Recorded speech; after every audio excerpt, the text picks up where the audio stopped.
Ben, je m'appelle Dicus, j'ai 32 ans, je suis à la base dessinateur de bande dessinée et je suis devenu éditeur par les hasards de l'existence.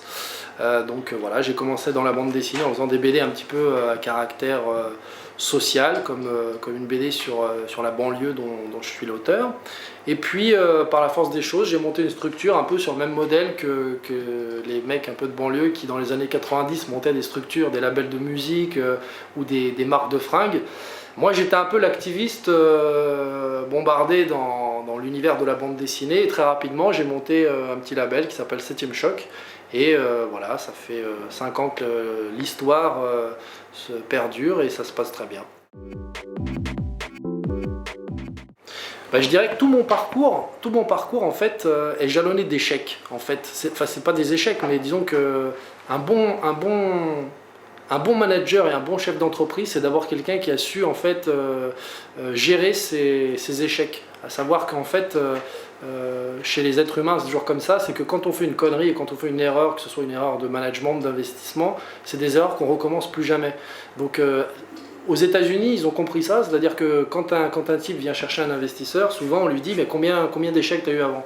Et moi j'allais dire qu'en fait je suis rentré avec un forceps dans le monde de la bande dessinée parce que comme j'avais fait une bande dessinée sur la banlieue, c'était 5 ans avant les émeutes, je suis allé voir les éditeurs de Paris, quoi, hein, et je les ai tous sollicités pour pouvoir faire cette BD qui était un peu marrante, etc. Ils ont tous refusé.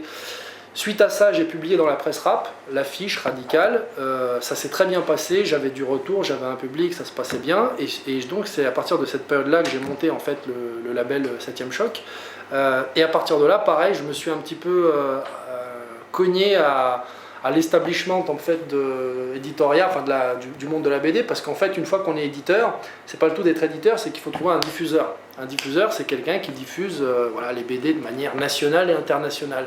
Et évidemment, quand je suis arrivé avec mes pauvres BD sur la banlieue pour les voir, ces messieurs-là m'ont dit bon, t'es bien gentil, va jouer. Il nous faut au moins 15-20 projets. Je dis ok. Je monte 15-20 projets, je reviens les voir un an plus tard, ils me disent c'est pas assez bien. Et donc je me suis dit, comment ça va se passer? Est-ce que je continue à force d'ouvrir des portes? Je m'aperçois qu'il y a des portes encore plus grandes derrière à ouvrir et au final, ça finit par tourner en rond. Et j'ai eu l'opportunité de pouvoir rencontrer en fait Luc Besson.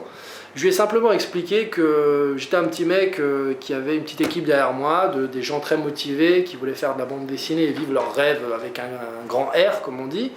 Et il a compris le propos artistique et la logique de toute cette aventure humaine. Et il nous a donné l'opportunité de pouvoir développer 7e Choc en relançant entre guillemets l'entreprise avec cette fois-ci un vrai diffuseur qui est Gallimard, pour ne pas le nommer. Ma première paye en fait, c'est pas vraiment la paye de 7e Choc, c'est que j'ai commencé à travailler à 16 ans, je faisais de la sécurité. Donc ma première paye, curieusement, elle a été consacrée à acheter un caméscope d'occasion et à filmer des trucs. Et en fait, c'est toujours lié à l'image, à savoir que la BD étant en fait le cinéma du pauvre, on fait de la BD bien souvent quand on est issu d'un milieu modeste. Et moi j'ai commencé à BD à l'époque, il n'y avait pas de Photoshop, il n'y avait pas d'ordinateur. On avait une page blanche, on avait un stylo et on faisait... on traduisait les images qu'on avait dans la tête sur du papier, parce qu'on n'avait pas les moyens d'aller au cinéma, tout ça. Et c'est curieux, mais effectivement, la première paye que j'ai eue, je me suis acheté une caméra, c'est-à-dire quelque chose qui est là pour fabriquer de l'image. Voilà. Ton argent, t'en fais quoi? T'es plutôt cigale ou fourmi? Mon argent, ça dépend des fois. En fait, il y a des fois où je me lève le lundi matin, je me dis, il est temps d'économiser pour être propriétaire foncier. Et il y a le soir même, quand je pars avec des copains, je suis en train de danser en boîte, j'achète 3 bouteilles de whisky et je finis sous la table. Donc je dirais que je suis une cigale fourmi, les deux, quoi. Ça dépend. En fait, c'est le conseil que je donne à tous les mecs que je rencontre qui me disent que c'est la galère. Le conseil que je donnerais, il est simple, c'est déjà faire. À savoir qu'en fait, il y a beaucoup de gens, j'ai remarqué, quel que soit le business qu'on veut faire ou la manière dont on voit sa réussite, quand on veut être un chef d'entreprise, j'entends, il y a beaucoup de gens qui attendent que d'autres gens décident à leur place. À savoir, voilà, est-ce que si je dois faire un projet de bande dessinée, de film ou quoi au caisse, je dois attendre qu'un producteur ou quelqu'un me donne son accord. Or moi, ce que je dis tout le temps, c'est ne soyez pas des wagons, soyez des locomotives.